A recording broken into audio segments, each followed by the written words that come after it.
Hello, and welcome back to Zarnista Studios.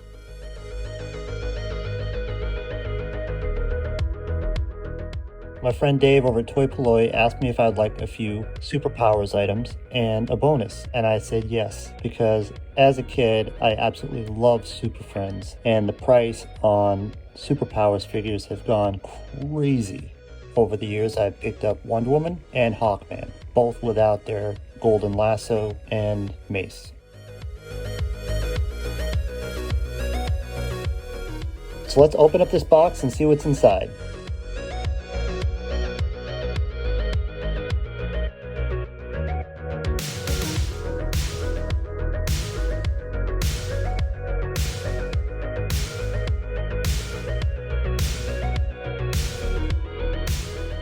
Wow, the tampos are even better than I imagined. Little paint will fix these right up. Not to mention using a template and making some capes for these. Of course, I can go to Toy-Polloi and get those.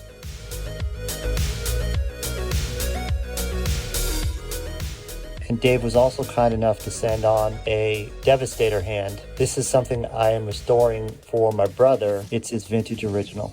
And of course, one of my favorites, the Toy-Polloi collector card. Thank you, Dave.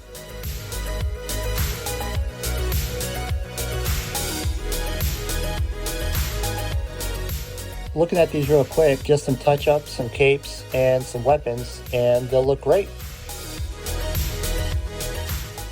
Both of these figures look pretty good, just some basic touch-ups. And of course we'll have to fix Batman's ears using Dave's method for the ear fix. I'll put a link below. Of course we'll need a cape for Superman, and we'll have to do something about a trident for Aquaman.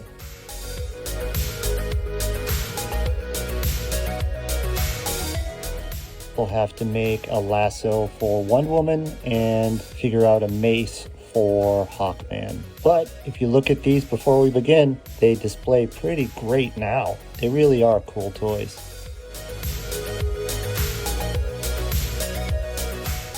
Here are the paints we'll use for Superman and Batman. And here's what we're going to use for Robin and Aquaman. Here is the material we're going to use to make Wonder Woman's golden lasso. Super easy to do. All you have to do is coil it up, add a drop of super glue, and she'll be ready to go. We're going to download some templates from Toy-Polloi for the capes and the logo for the back of Superman's cape. We're going to stop off at the material store, pick up some fabric. I think the red and the yellow will work. Super easy to do. Just cut out, sticky sided tape, adhere, and trim. But make sure you have some sharp fabric scissors. I wasn't able to sew the capes yet. I have to wait till my hands calm down a little bit. Till then, what I've done is I've used elastics, very small elastics but as you can see, Robin's cape makes him look a million times better. Keep an eye out for the logo on Superman's cape. You really want to trim that really close. And if you still have a little bit of white, what you use as a highlighter along the edge, and the white will go away and it'll disappear and it'll look just like this.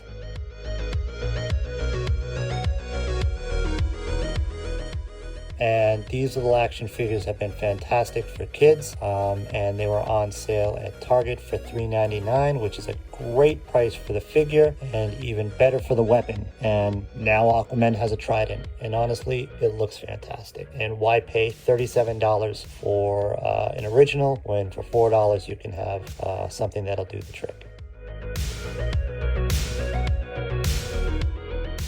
And while all this was happening, I did go on eBay and I caved and I bought Green Lantern. I still need his lantern and a solution for that, but this is not a bad one. I got him for a very reasonable price.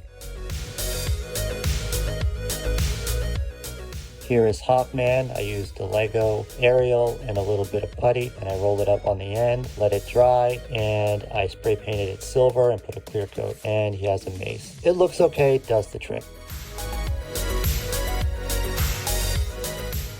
And here's Superman with Aquaman, As you can see, they're still not standing perfectly. I still have to work on the legs a little bit. They were loose. But overall, they're looking good. The cape looks good, and the trident really helps. Here's Batman and Robin. As you can see, I did work on the ears. They still need a little bit more work. Let it sit for now. I wanted to get them on display, but as you can see, it looks pretty good.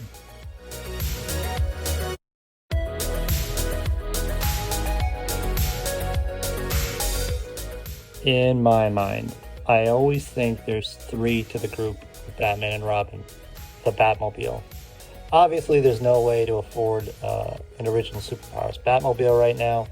So what I did was I purchased a McFarlane 1966 retro Batmobile, which was for 6-inch figures, but actually fits the Superpowers figures much better, as you will see.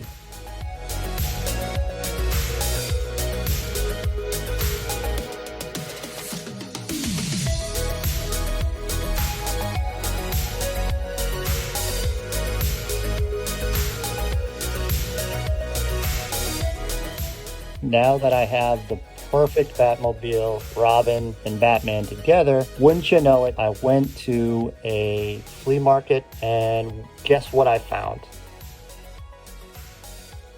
A 1984 Superpowers Batmobile. It was missing the two front glass pieces, and of course the front nose was busted. It won't say clipped in, but I only need it for display. I went online. I did get some resin replica clear canopies, and I just used sticky tape to tape the nose to the front, so it's just hanging there for display. But I think it looks pretty good. The question is, what do I do now?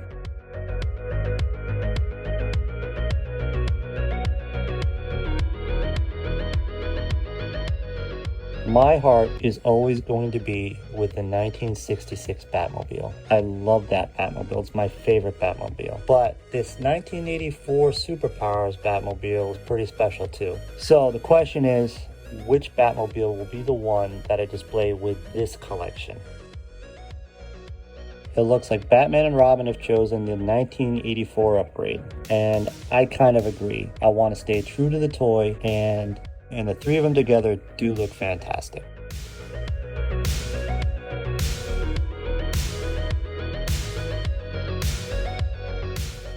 And a final shout out and thank you very much to Dave over at Toy-Polloi for helping me grow my Superpowers collection. As a kid of the 70s and 80s, the Super Friends and Superpowers superheroes were some of my favorites. And I'm very, very happy to have these in my collection. Obviously, they still need a little bit of work, but they're much more displayable now.